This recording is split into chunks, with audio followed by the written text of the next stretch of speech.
சப்பாத்தி குருமா அருமையாக நல்ல ரிச்சான டேஸ்ட்டோட 5 பேர் சாப்பிட்லாம். ரைத்தா வச்சுக்கிட்டா வெறும் குருமா மட்டும்னா 4 பேர் இந்த குவான்டிட்டியில் சாப்பிட்லாம்.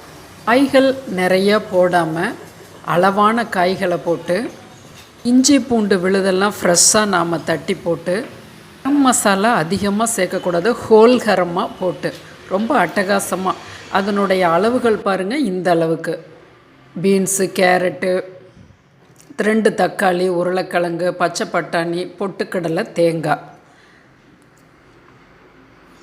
காய்கள் ரொம்ப போடக்கூடாது. குருமாவுக்கு அளவோடு தான் போடணும். அதுபோல் பச்சை பட்டாணி ரொம்ப கம்மியாக போடணும்.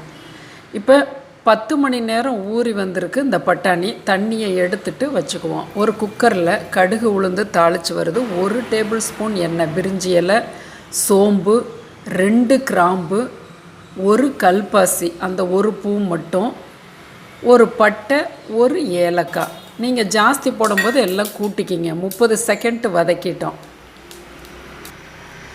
பெரிய வெங்காயம் நல்லா 1.5 கைப்பிடி இந்த அளவுக்கு மெலிசா. கண்ணாடி பதம் வதங்க தேவையில்லை. ஓரளவுக்கு 40% வதங்கினா போதும். இந்த அளவுக்கு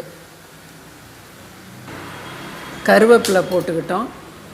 2 பச்சை மிளகாயை பொடி பொடியாக போட்டுருங்க. காரம் நல்லா உள்ளேயே இழுத்துடணும். அதுபோல் கடித்து சாப்பிட்ற அளவுக்கு 4 பல் பூண்டு, 1/4 இன்ச்சு இஞ்சி தட்டி வச்சு போடுறோம். நல்லா பெரட்டி கொடுக்குறோம். பச்சை வாடை 30 செகண்டில் போயிடுச்சு. 2 தக்காளி, கல் உப்பு போட்டு ஒரு 2 நிமிஷம் பெரட்டி கொடுத்து,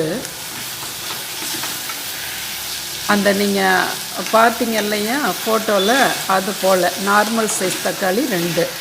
கண்டிப்பாக இதில் சிறு புளிப்பு இருக்கணும். 1 நிமிஷம் கழித்து இப்போ திறந்து பார்க்குறோம்.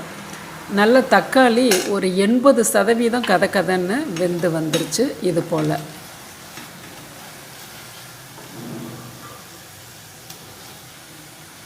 வரமிளகாய் பொடி, மல்லிப்பொடி, மஞ்சப்பொடி, தேவையான அளவுக்கு காரம் போட்டுக்கோங்க. இஞ்சி பூண்டு காரம் இருக்குது.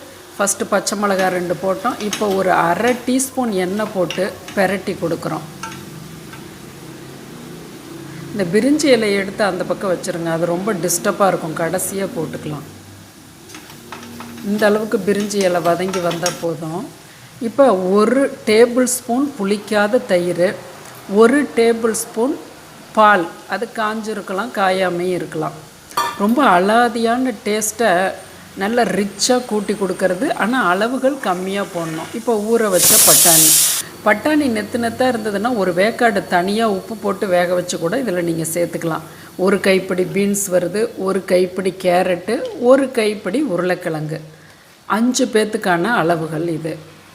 நல்லா பெரட்டி கொடுக்கும்போது ஒரு 1.5 நிமிஷம் காய்களை பெரட்டி கொடுக்கும்போது கொஞ்சம் சுருங்கி இருக்கும் தன்னோட நிலையிலிருந்து. இப்போ ஒரு மசாலா அரைச்சிக்கலாம்.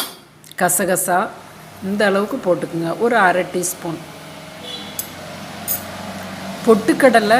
இந்த குருமா ஓடாமல் இருக்கிறதுக்காக 1 டீஸ்பூன் கோபுரமா, 10 முந்திரி பருப்பு உடைச்சது, தேங்காய் 3 டேபிள் ஸ்பூன். நல்லா தண்ணி போட்டு மைய அரைச்சிட்டு வந்துடலாம். இப்போ இந்த கலவையோட காய்கறிகளோட இந்த கலவையை சேர்த்துட்றோம். தண்ணி தேவையான அளவு போட்டுக்கிறோம். கொஞ்சம் மல்லி இலை இப்போ போட்டுருங்க. அந்த பிரிஞ்சி இலையும் தூக்கி போட்டுருங்க.